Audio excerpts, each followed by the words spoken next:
Welcome to Community Spotlight, part of the EBPL podcast network. I'm your host, Melissa Hozik. The library is known as the community's living room, and this series hopes to spotlight local organizations and how you can become involved in all that they do. Today, I am joined by Emily Eng and Kevin Lin, the co-founders of the East Brunswick Indie Film Festival. Welcome. Hello. Glad to be here. Hi.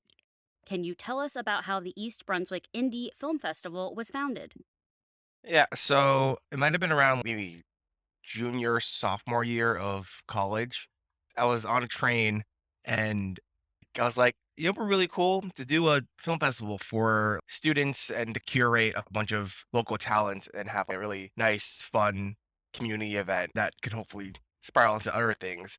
And then around the time when I graduated from Rutgers, because Emily and I both were in the same class, I reached out to Emily on a whim. Hey, do you want to work on a film festival with me? And the rest is history.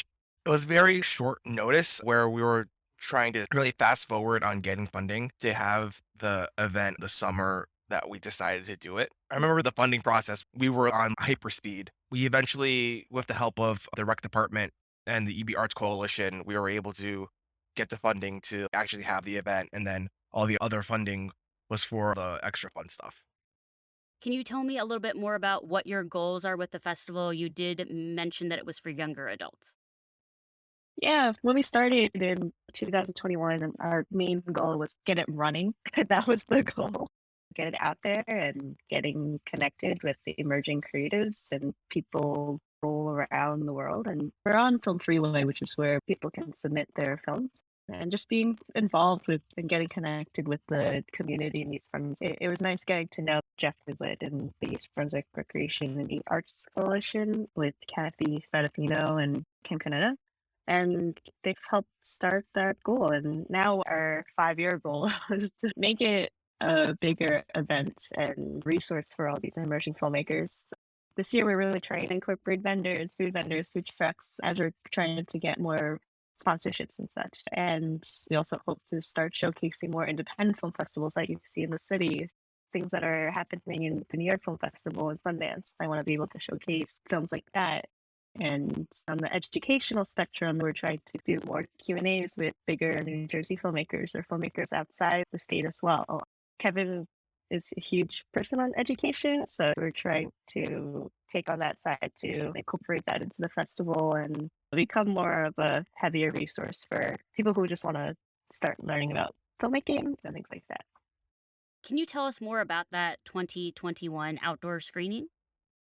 The 2021 Outdoor Film Festival, we had it at the Community Arts Center out in the field. They were doing a bunch of outdoor movies already, and we thought they already have the resources to get it started. So why not ask them if they can help us out? Which was great because it honestly worked out better than I thought. We had 60 submissions from all around the world, which is crazy. We got some from Italy, Spain, Taiwan. So that was super cool. We also live streamed the event, which also helped us make the show bigger in a way.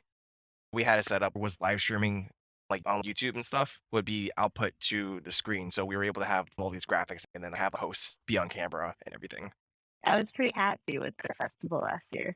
We were checking the weather. It almost rained. It drizzled a little, and somehow it still happened. And thank God. Yeah, the clouds just went right past us, so that was good. Do you have any plans for a bigger and better event this year? Yeah, we're trying to have a big fair outreach as well to more universities and schools to get more involved. We're also trying to bring in food vendors as well, small food vendors, and we're trying to make a disco theme. We're going to incorporate the disco theme into our event. We're making it fun, make the poster like the music festival. We're also trying to incorporate more merchandise for a lot of the filmmakers involved. Last year we had a gathering before the show even started so filmmakers can chat and talk to each other. This year we're still going to have that. We would love to have the music involved, similar to last year where we had School of Rock perform. We want to still incorporate that and continue that and make it better. You had talked a little bit about learning and sharing information with the filmmakers. Do you have any educational workshops that you have in the works? Right now, we're in the planning stages of working with the library to make workshops happen. It's a long ways out, but we want to be able to be a resource for not just young filmmakers, but any skill set or age to be able to come and learn how to use a camera or basic storytelling skills or basic editing skills. Because I think one of the biggest things about when Emily and I went to Rutgers was we made really good friends with our classmates. And I think that's one of the most valuable assets from going to film school. So we want to bring a little taste of that to the public where they don't have to spend a whole lot of money to go to university and they can just do this really fun community event to collaborate and to learn together. Where can people learn more about the EB Indie Film Festival? People can check us out at our website. It's ebiff.org. We recently updated with all the fun photos and the past festival where you can see more. You can watch some of the festival from last year as well. You can check out the films that were shown. You can see who they were made by. You can see our old program to see what we are. And also, that's where you can submit your films. And if you want to learn more about the rules and regulations and permits and stuff like that, you can check out freeway.com and just type in EB Indie. We also have a donation page. It's kofi.com/EBIndie. We would love to support. We're trying to make that page hub to share stuff and videos and whatnot as a social media platform. So follow that if you have a Coffee account. Emily and Kevin, thank you for helping us spotlight the EB Indie Film Festival. Thank you so much for having us. Thank you. Thank you for having me on.